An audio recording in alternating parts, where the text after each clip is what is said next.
afternoon, everybody, and Happy New Year to you. Hope everybody had a good holiday season. Good chance to take a break. My gift to you for the new year is that I do not have an opening statement, so we will get right after it. Go ahead, sir.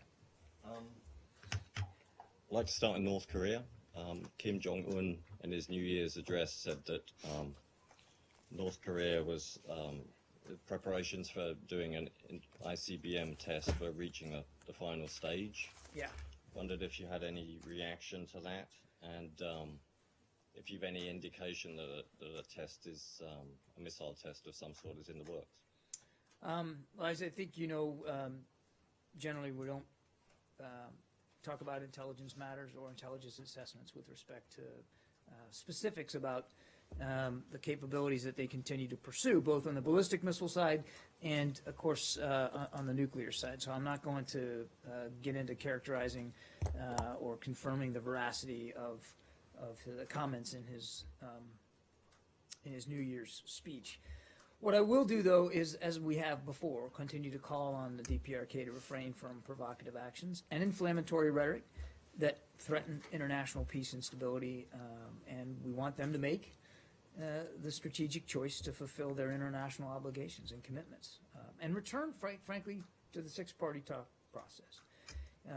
There have been multiple UN Security Council resolutions that explicitly prohibit North Korea that launches using ballistic missile technology. They are still in effect, and we continue to call on all states to use every available channel and means of influence to likewise make clear to the DPRK and its enablers that launches using ballistic missile technology are unacceptable, and of course also to take steps to show and to prove that there are consequences to this unlawful conduct. So we're certainly aware of what he said.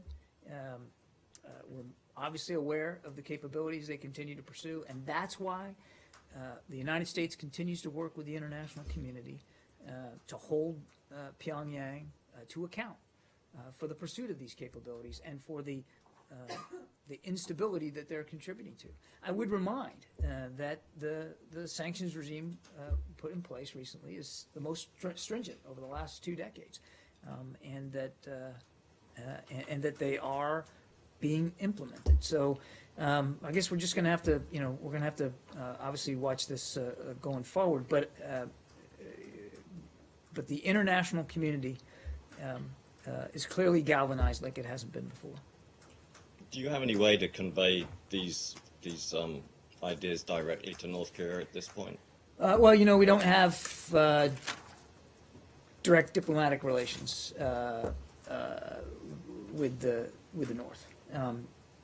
But frankly, I mean, in a sense, we're doing it now as we do when we talk about this publicly, and we certainly have made these exact concerns and these exact statements well known and clear through the UN and the UN Security Council. Sophie, can I follow up on that one? So Blinken is meeting with his counterparts from Japan and South Korea Later this week, yes. Those talks were already scheduled before Yes. the statement. But is there anything that is there anything you can do, or the way the discussion could go, given this latest statement? Well, I mean, first of all, Leslie, I think it's safe to assume that North Korea will be on the agenda in these trilateral talks, and this is, I think, the 6th round of these deputy foreign minister trilateral talks, and the deputy's very much looking forward to it. No question that tensions on the Korean Peninsula will be a topic of discussion. Where that's going to take us, what's going to be said, especially in light of Kim Jong-un's speech, I don't know. I can tell you that we'll obviously be providing a readout of the discussion, and so when it happens on Thursday after it's over, we'll be happy to do that. And then what is the U.S. assessment? I know you say don't talk about intelligence, but what if he's lying? I mean, what if this is just an empty threat? What is your assessment? I mean, is he close to Is this the last stage, or is it just? I think my understanding is that, again, we don't talk about intelligence issues. So that's one. Number two, we do continue to believe that he continues to pursue both nuclear and ballistic missile technologies. I mean, that's pretty apparent. We do not believe that he, at this point in time, has the capability to tip one of these with a nuclear warhead. That's as far as I'm going to go in terms of assessing. But we do know that he continues to want to have those capabilities, and the programs continue to march in that direction, which is why, quite frankly, that the whole international community is as galvanized as it is to try to deter and to stop that. Now, yes, there's a very stringent sanctions regime in place, no question about that. Sanctions take a long time to work, we know that. Sanctions are only as good as they are enforced, and in past sanctions regimes, it hasn't always been uniformly enforced. China has said they will enforce these, and that's our expectation, that they will do that. I will also remind that that there is a military component to the Asia-Pacific rebalance that the United States has pursued, and we have the majority of the U.S. Navy in the Pacific region. We've moved special radars into place. We have missile defense capabilities of our own in that part of the world. So it's not as if we're relying solely on simply sanctions regimes to exert the proper pressure on Pyongyang. We've obviously taken and will continue to take the kinds of measures that we believe is important for our own national defense. And since the statement on Sunday, has there been any discussions with China in the meantime about this? I don't have any discussions with China to read out with respect to this particular speech. But if that changes, we can let you know. The apparent We'll stay on. determination. I think we're staying on North Korea. Yeah, the apparent determination of Kim Jong-un to pursue the ICBM, in despite of what you described as stringent sanctions regime, is that because the sanctions didn't convince him, or because they haven't been adequately enforced? I can't get inside his head and tell you what Enforced. they are being enforced, and what I would say is we're constantly monitoring the enforcement across the international community. I can't stand here and tell you that they're being perfectly enforced by every single nation, but the general sense is that they are being implemented. It is a kind of thing that constantly needs to be evaluated, monitored, and discussed at the UN, and I know that it is. For our part, we certainly are, and we expect every other nation to do the same. What decision matrix Kim Jong-un is using to continue to explore this technology, I really can't speak to. But what I can speak to is, as he continues to pursue those, the international community is going to continue to stay galvanized against that, because it's not just destabilizing for the peninsula, it's destabilizing for the region and the world. But if they are being adequately enforced and it hasn't stopped him, then you need stronger sanctions or another option. Well, we haven't ruled out the possibility of additional sanctions. In fact, in light of the most recent test, there were discussions at the UN, and I've certainly, first of all, let's not get ahead of where we are. We've seen a speech, and we've seen some rhetoric. I'm not in a position to say one way or another that leads to something imminent right now. So we need to stay where we are where things are, and we know that he continues to pursue this. So we will certainly continue to explore options to increase, if needed, the international pressure on Pyongyang. The second thing I'd say is that, and the sanctions take time.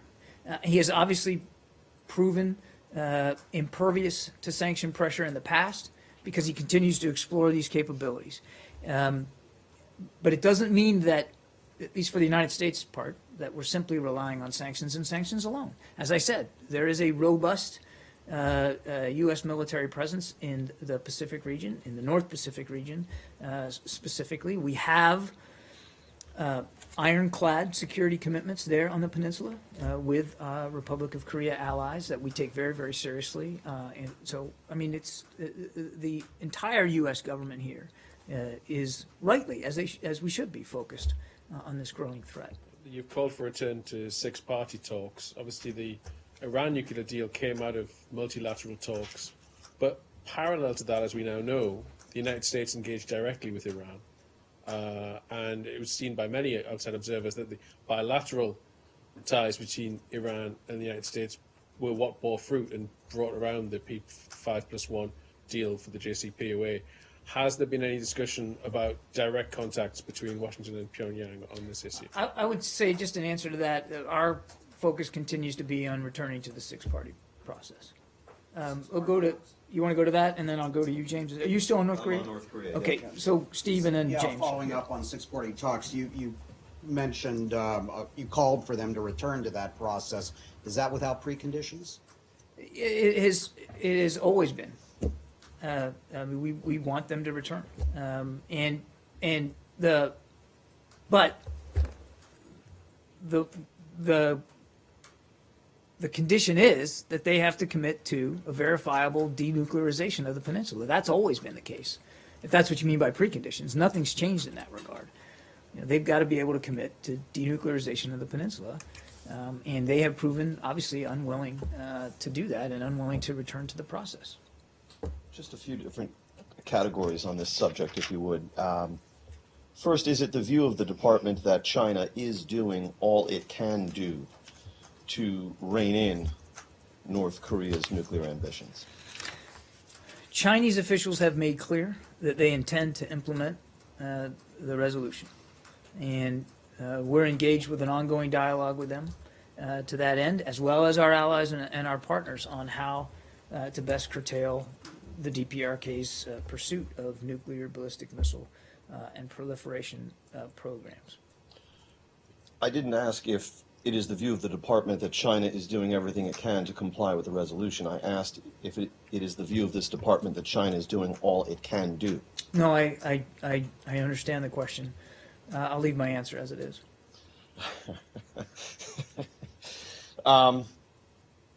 Is it fair to say that China is doing nothing on the North Korean problem, as, No, as the President-elect tweeted? I would not, we would not agree with that assessment.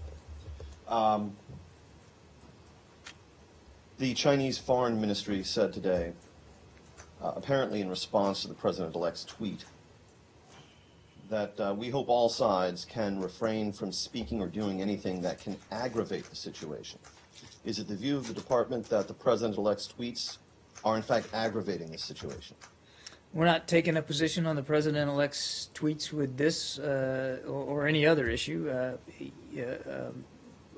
What we are concerning ourselves with, James, is continuing to see international pressure being applied to Pyongyang to make the right decisions. And as I said, the international community is galvanized like it's never been before. Does that mean that every country is implementing every single one of the sanctions that are in place on any or every given day? Of course not. But that doesn't mean that we don't want to see that happen. And it doesn't mean that the sanctions that are being implemented are in fact still the most stringent that have been in place in the last 20 years. So it is, what I will say about China is that it is clear that they are absolutely concerned about the direction that Pyongyang is taking. And one shouldn't be surprised by that. I mean, the DPRK is a southern neighbor, and they share a border.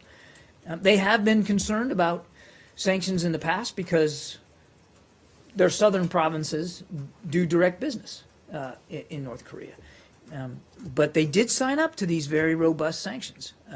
And And they have publicly committed to implementing those sanctions, and that's going to be our expectation going forward. Two last questions. To your knowledge, has any official inside the Obama administration at any point taken any steps to initiate direct diplomacy with North Korea? Not to my knowledge, James. Lastly, is it the view of the department that, or let me rephrase that, does the Secretary of State proceed from the assumption that Kim Jong-un is a rational actor? Does the Secretary of State presume that? Proceed from the assumption that in attempting to deal with this regime in whatever mechanisms we use, that he is dealing with a rational actor? It is. It's difficult when you look at the decisions that that he is making, the programs that he is pursuing, in the face of international will against him. It's difficult to understand, as I said to Dave, the rationale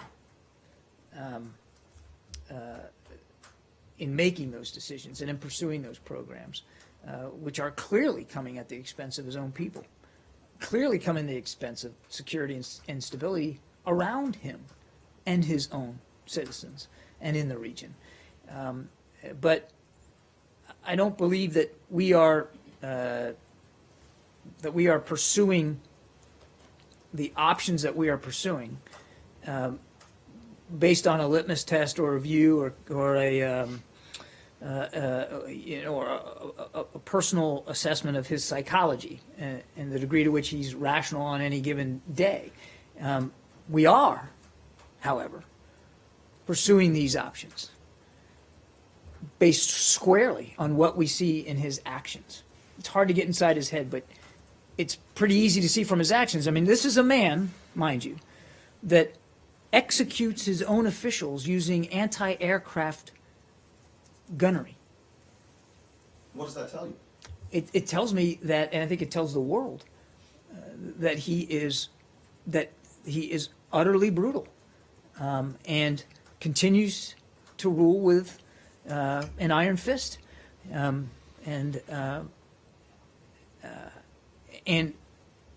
because of what you can gather from his actions and the brutality, obviously, that he's capable of, and continues to demonstrate, that you have to take him seriously when he issues threats, and we do.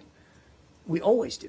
So I know I didn't perfectly answer your question because I didn't. It's not that we're looking at this from a psychological perspective, but we certainly are judging him based on his actions, and his actions bespeak utter brutality. And we have to assume that that is the basis of the decisions that is at least a part of the basis of his decisions going forward.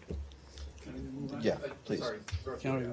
Are we done with Korea? Just one more. Okay. So, has this recent statement accelerated anything as far as THAAD deployment? I have no operational decisions to read out to you one way or another.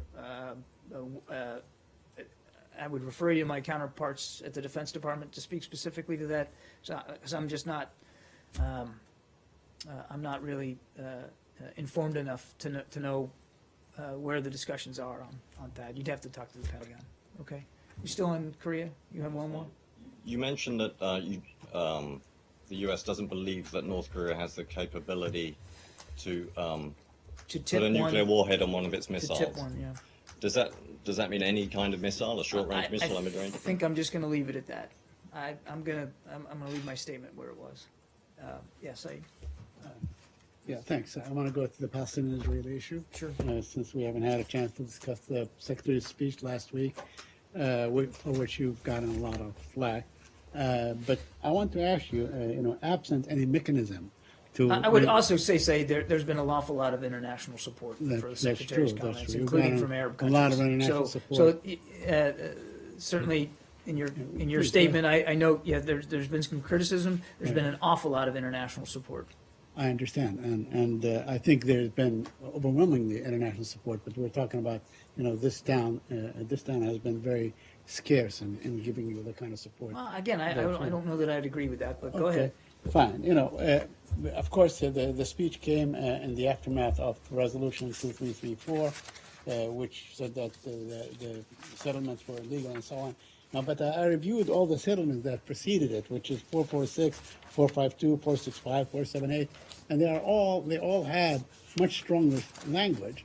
But the reason the settlement went unabated and with such vigor is the fact that there was no mechanism. So would you recommend, either would you take some steps now and in the remaining time that this administration has, let's say between now and the 20th, to perhaps introduce a mechanism to make good on these UN resolutions, or would you recommend to the coming administration, suggest a roadmap on how you can come up with the kind of mechanism to give teeth to these resolutions? I don't have any future actions to read out or to discuss on this issue. The Secretary's speech, which came on the heels of the resolution, was very clear about the concerns that we have about the viability of a two-state solution, and he laid out principles in there, in that speech, about how, a framework, if you will, about how we can better achieve a two-state solution. But specifically beyond that, I don't have anything to discuss with you. Well, you mentioned the point that he made, and he made 6 clear points and so on. And in fact, they probably find their root in the 6 points that were made by former Secretary of State Hillary Clinton back in 2009. The point is, absent any mechanism or absent the will and the desire to sort of say, if you don't do this, we will do this, as introducing sanctions, whether it's against Russia or Iran or Iraq and so on. Absent that kind of mechanism, what good first the pronouncement of these principles are, or even issuing resolutions at the United Nations is? Well, Saeed, I think the resolution speaks for itself, and I think the Secretary's comments also speak for themselves. I mean, in terms of our continued deep concern about the viability of a two-state solution. I understand your question. I don't have any additional actions to speak to today. I think we're all aware about the calendar, and all aware that we're not going to see a two-state solution achieved in the next 3 weeks. I think everybody recognizes that. And the next administration will have to make decisions and move forward in the way they deem fit. But the President and the Secretary believed it was important to make clear our concern, because we want to see peace there. It was important for us to lay out, for the Secretary, to lay out what he believed were the proper principles for trying to get there. So I think, I know this isn't a perfect answer to your question, but I think that's the best way to leave it. One last question on this, if I may, Dave. Now, we know that the Secretary has always been quite vigorous in pursuing his own initiatives and so on. Are we likely to see anything? The on his Secretary part? pursues the President's initiatives and foreign Absolutely, policy. I'm saying, but also the Secretary has, in implementing U.S. diplomacy and U.S. vision. So are we likely to see, added impetus, let's say, over the next couple of weeks to see the Secretary perhaps go to this peace conference in France if it takes place and so on? Or would you have new ideas and so on to discuss maybe at the UN or other forums? Well, without getting ahead of the Secretary's schedule or his specific intentions on this or any other issue, I said, and I've said many times in the last several weeks, that until he is no longer Secretary of State, this is an issue that's going to be important to him, and that he is not going to stop focusing on. Last week you saw that, I think, very clearly in a very eloquent speech about our concerns over the situation. So I'm not going to speculate one way or another about how he's going to spend each of the days that he has left in office on this or any other issue, but I can tell you, because I'm confident what I said weeks ago, that until he's no longer in the seat, this will be something that he continues to work. Dave, did you have something? That was your question? Yeah. Okay. All right, go ahead. My question about President Hollande's visit to Erbil yesterday, and it's got two parts. First part, the visit was very cordial, and President Hollande met with President Barzani, and President Barzani took the French president to the front lines. President Hollande praised the Peshmerga in their fight against Daesh, promised them continued support. Do you have any comment on this visit of President Hollande? We typically don't comment on the travel of foreign leaders of other countries. I mean, what I can say is we welcome France's contributions as part of the coalition to counter Daesh, and certainly welcome the continued support that has been voiced by President Hollande for the fight against Daesh there in the region. And the second part, in these meetings, the Kurdish leadership stressed the enormity of the burden that they bear in hosting 1.8 million displaced people. And President Hollande himself arrived with 38 tons of aid in his plane. Is the U.S. looking into this issue, perhaps? Into the issue of the burden that the Kurdistan region bears because it's supporting 1.8 million displaced people from other parts of Iraq. It's not that, we are looking into it. We have been concerned with this issue for a long time. We continue to work closely with the Kurdistan regional government in helping to facilitate the well-being of those displaced people, the people that were displaced internally by Daesh. We also work with other Iraqi provincial governments and the government of Iraq and Baghdad to better foster the conditions that will allow these people to return home safely eventually. It's all part of the larger effort. I got you. Just let me finish. I'm just getting warmed up here. It's all part of the larger effort to deal with this problem, and we're mindful of the toll that displaced people do have on local economies and local infrastructure. All of us can do more. I would also remind that the United States has provided more than $1 billion in humanitarian aid since 2014 alone. We've also rallied the international community, other nations, helping secure pledges just this summer of over $2 billion from partners for humanitarian assistance, stabilization, demining, all in the run-up to the Mosul operation. And we're actively working with our humanitarian partners, non-governmental agencies, to prepare for the immediate shelter needs of a large-scale displacement or continued large-scale displacements. And just as of late November, approximately 12,200 is the number I'm given here of shelter plots across 8 sites remain ready to receive households that were displaced from Mosul and surrounding areas, with additional plots now under construction, all with U.S. help and assistance. So it's not as if we're just now looking into this. This is something that we have long been concerned with since the very beginning of coalition operations against Daesh. Okay? It sounds like despite the U.S. generosity and help with this, it's not really enough, that more is required even. As I said, I think when we addressed this issue more specifically about Mosul not long ago, we're always analyzing, always assessing, and always willing to contribute more if more is needed. That's part and parcel of the discussions that we are actively having with local, regional, and national government figures there in Iraq. Okay? Yeah. Recently, there was a dialogue held between Russia, China, and Pakistan on Afghanistan last week. Does the U.S. welcome this dialogue, or what are your thoughts about it? I mean, look, I'll say what we welcome is any international effort to help Afghanistan become secure and more prosperous. And we continue to support, as we always have, an Afghan-led reconciliation process. We still believe that's the right way to go here going forward. That hasn't changed, and our support for President Ghani and Chief Executive Abdullah remains steadfast. But nation states, and Afghanistan as a nation state, has every right and every responsibility, quite frankly, for the betterment of their own people to have whether it's multilateral or bilateral discussions with neighboring nations and nations that aren't neighboring, that are interested in the same goals that we are.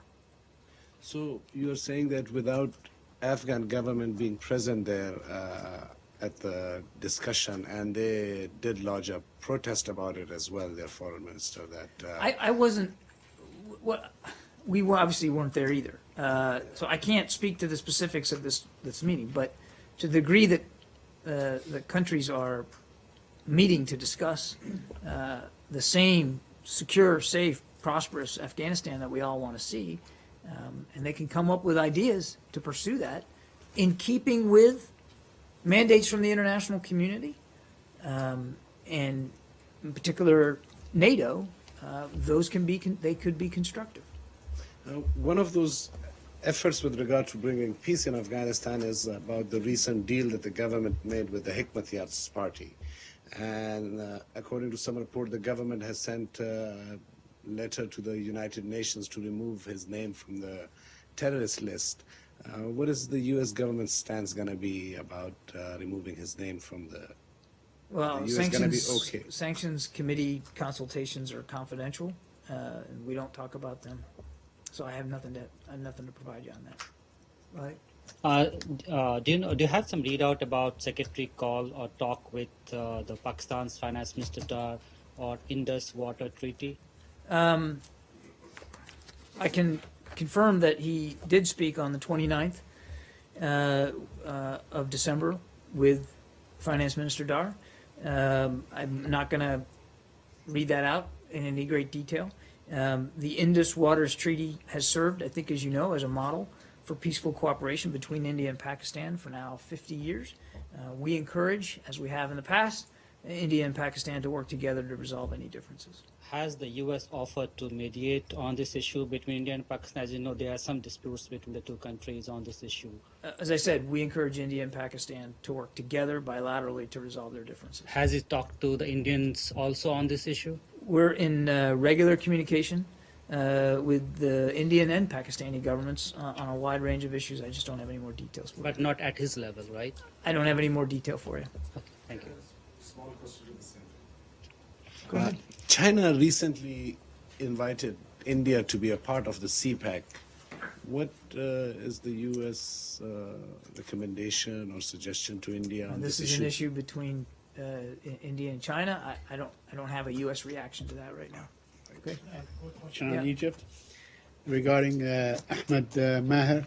He's the co-founder of the April 6th Youth Movement. He was arrested a couple of years ago and was supposed to be released today. There's been no word about his release. I wonder if you have any comment on that, or if you would urge the Egyptian authorities to release him. I don't have anything for you on that side. We'll have to take that question and get back to you. I'm just not Okay, prepared and for the that other one. thing is, since we are on human rights, yesterday the UN Human Rights Council was formed and elected Saudi Arabia, Venezuela, China, Cuba, Iraq, Qatar, Brunei, Bangladesh, United Arab Emirates to the council. I guess they pick members on the basis of on the merits of their own record of human rights. Do you have any comment on that? I think I would just, broadly speaking, we're pleased to be a member to the UN Human Rights Council after completing a mandatory year off in 2016. Since joining it, we've made remarkable strides toward helping the Council realize its full potential, working in partnership with a wide range of member states, and often in spite of Council members that have poor human rights records. We're proud of our successes at the Human Rights Council since we joined the body, including the creation of commissions of inquiry for Syria, North Korea, and Burundi, for country-specific resolutions on Sri Lanka, Iran, and Burma. Groundbreaking resolutions that were focused on the promotion and protection of the rights to freedom of assembly and association, and the first ever resolution in the UN system, which created an independent expert on violence and discrimination based on sexual orientation and gender identity. So we're going to look forward to continuing to work with other members of the Council to strengthen and protect human rights around the world. And we're not bashful about calling it like we see it when it comes to human rights violators, wherever they sit. Okay? Steve? Yes, the deputy commander of Russia's Pacific Fleet in Manila has announced plans to hold joint military exercises with Philippines Navy, which I think mostly consists of a couple of old U.S. Coast Guard boats at this point. In light of the security treaty between the United States and the Philippines, does the U.S. welcome this sort of cooperation between the Philippines and Russia? The first thing I'd say is the defense relationship between the United States and the Philippines remains very, very strong. We do have security commitments, alliance commitments that we take very, very seriously, and that defense cooperation has always been provided at the request of Philippine administrations. So our overall mill-to-mill relations remain robust, they remain multifaceted, and that's the way we want to see it continue. I think I'd let the Philippine government and the Russian government speak to the degree of their bilateral defense relations and how that is taking shape. I've said many times, and this is a good example of it, that foreign relations aren't binary, right? And these choices that countries have to make are not binary choices. And every nation state has the right to pursue bilateral relations of its own choosing. And so, I would leave it to both of their governments to discuss it. What I can promise you is that it won't affect how we view the importance of our bilateral relationship with the Philippines. Okay. Yeah. Do you have any update on Senator Cardin's letter to the Secretary a few weeks ago about the request to formally apologize to State Department personnel who were fired during the Lavender Scare in the 1950s? Any update on that? I don't have an update specifically for you on the response to the senator. We will, of course, respond to the senator appropriately about that. Look, we all recognize that this was a troubled part of our history here at the State Department. But beyond that, I don't have a specific update for you. And when we do, and when we can speak to it, we'll let you know. Michelle? Syria, any comment on the so-called ceasefire there and the preparation? Well, you said it best, so-called, right? I mean, look, as before, we wanted to see this one succeed because we think it's important to get back to political talks, UN-led political talks. And you're not going to be able to do that if bombs continue to be dropped on the opposition. So we would have liked to have seen this latest ceasefire be a success. As far as I know, at least before coming out here, there are areas where it does appear to be holding, and there are areas where it doesn't. That is not at all atypical of what we've seen in the past with prior ceasefire, cessation of hostilities attempts, whether we were involved with those announcements or not. And we weren't always involved with everyone in the past. But we sadly have seen this one begin to unravel pretty much as quickly as they have unraveled in the past. And is there any coordination with the Russians regarding the Astana talks? Not that Did the I'm secretary talk to Mr. Lavrov? Not that I'm aware of. No. Spoken with him on any issue relating to I don't Syria have any in the last few days? I don't have any recent discussions with Foreign Minister Lavrov to read out. Okay. Are you seeing that Mr. Lavrov was the person to call for tit for tat, with the expulsion of the Russian diplomats? It was Mr. Lavrov that called for tit for tat, and it was the Russian president that actually held back. Do you have any comment on that? I mean, considering that I've seen press reporting on that, Saeed, but I can't confirm the veracity of the internal Russian deliberations. You don't have any confirmation that he, in fact, wanted American diplomats to be expelled. I can't confirm what the foreign minister's views were about the president's decisions last week. We all saw President Putin's statement, which you have to assume speaks for the Russian government. What deliberations and discussions they had internally prior to the President Putin issuing his statement, I simply have no idea. There's been no conversation between the secretary and the foreign minister on the issue of the diplomats. I don't have, let me just make sure that I'm checking this correctly here. No, I don't have any recent calls with Foreign Minister Lavrov to read out with respect to the president's decisions last week. We'll take last one. Go ahead. On Syria, do you have any information about an airstrike that happened today in the north of Syria in Idlib province? The Fatah al-Sham front is saying that 20 people were killed. I've seen some very early press reporting on that. I don't have any update for you. I was just apprised of that myself just before coming out here. I would encourage you to reach out to my Defense Department colleagues for more information on that. Okay. You know, Fatah Sham is the same as Nusra, correct? So their claim, you don't take their claims. Don't take. I mean, they're the ones that claimed 20 people were killed. Yeah, no, They're the same. I know that, and I know who they are. And Okay. Al-Nusra is how we still refer to them. I just don't have any specific information on this. And again, I think the Defense Department is probably better to speak to it than me. Thanks.